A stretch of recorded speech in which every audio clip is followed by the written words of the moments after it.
The Arizona Cardinals are now 1-5 on this 2023 season. Now, I'm going to go and start off here by saying I'm not extremely mad, but I will be mad if there's no changes coming soon.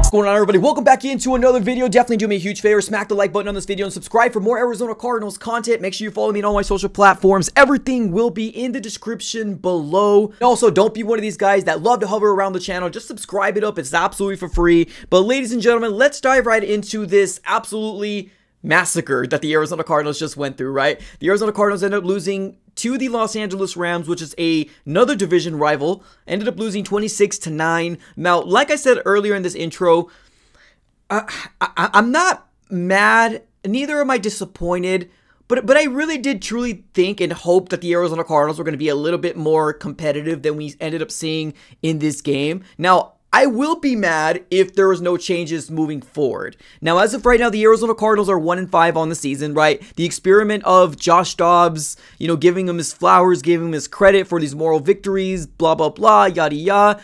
To me, it's over. At this very moment, it's over. Josh Dobbs, you have done wonders for us, and I appreciate all your hard work that you've put in here. But if we truly want to call this season a evaluation season, we need to continue to evaluate every single position we have.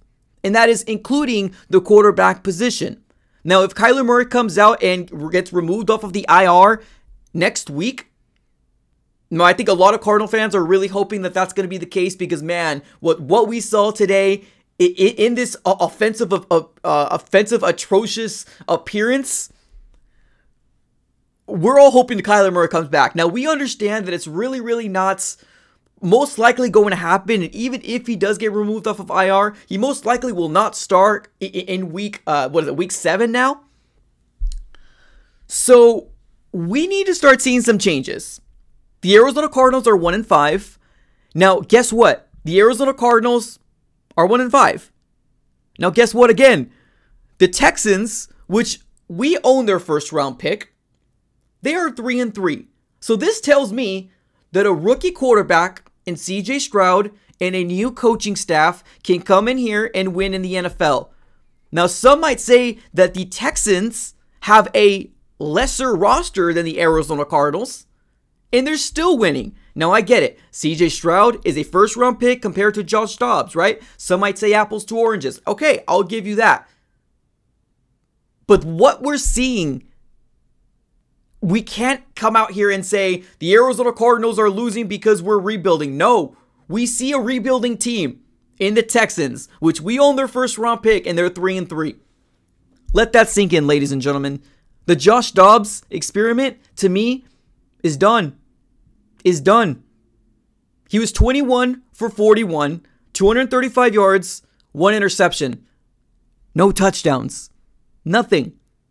Now, he also did get involved with his legs. Hallelujah. 7 carries, 47 yards on the ground. Average about 6.7 yards a carry. He actually led our running backs in terms of the amount of yards getting by any player. So that's actually kind of embarrassing. But Keaontay Ingram was our #1 running back when we were kind of told that, well, we weren't really told, but I guess we assumed that Emari Demercado was going to be the one that get most of the carries. That wasn't the case. It was Keaontay Ingram. Now, I'm not mad at it. I want to see what Keaontay Ingram can do. It's just, we saw a lot more Damian Williams than we did Emari Demercado. So this is kind of one of those things that we're seeing a trend where, like, we had Emari Demercado score a touchdown for us last week, and we didn't really use him a lot this week, right? At one point, we had Michael Wilson score 2 touchdowns, and then we didn't see him the following week. We ended up seeing Rondale Moore do a wonderful job in the running back position, and we didn't see him in the following week. It's a trend that we're seeing a lot, and I'm not really happy.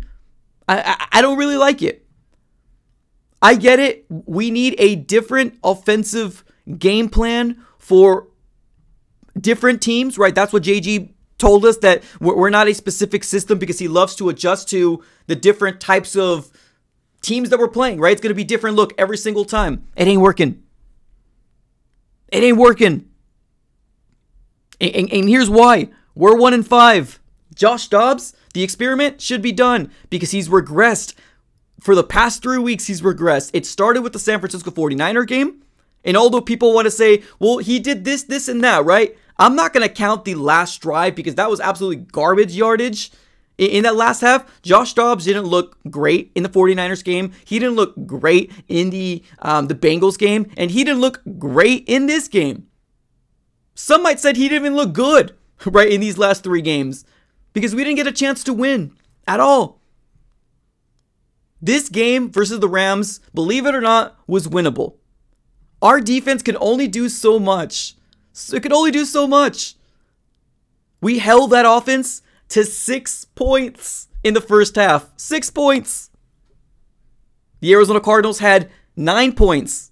All field goals. Field goal, field goal, field goal. Now, we could have had 12 points, but JG ended up going for the 4th down and unfortunately didn't convert it. So we were left with 9-6 heading into the half.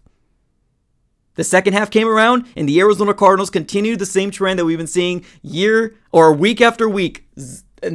Almost next to nothing amount of points in the second half. The Arizona Cardinals right now, throughout 6 weeks in total, for the first half, the Arizona Cardinals has scored 87 points for the first 6 weeks in the first half. In the second half, 30 points. Yeah, it's not going to cut it. It's not going to cut it, ladies and gentlemen. It's not going to cut it.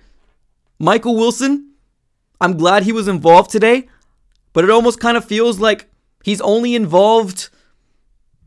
Like the connection between him and Josh Dobbs, although yes, we've seen the production, I don't understand why Josh Dobbs doesn't really think of him as a possible number 1 wide receiver when he's the biggest wide receiver we have that's as consistent as they get. I don't get it. The same thing like last week. I didn't get why he was only targeted in the 4th quarter. I don't understand it. I don't get it at all. Now, we did see Trey McBride give him his flowers, right? 4 receptions, 62 yards. Michael Wilson, 3 receptions, 62 yards. Marquise Hollywood Brown, 4 receptions, 34 yards. Other than that, I can care less who was after that. Truly, we lost. The Cardinals lost today. Now the Cardinals are 2-8 against the Rams since 2019. We're 2-8, including the playoff game. We're 2-8. This was not a good showing at all.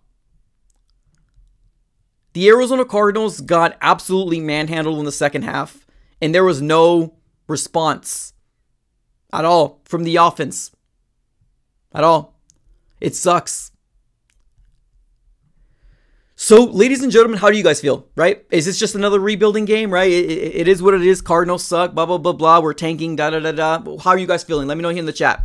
Appreciate you guys for tuning in as always. Have a great rest of your day and go Cards.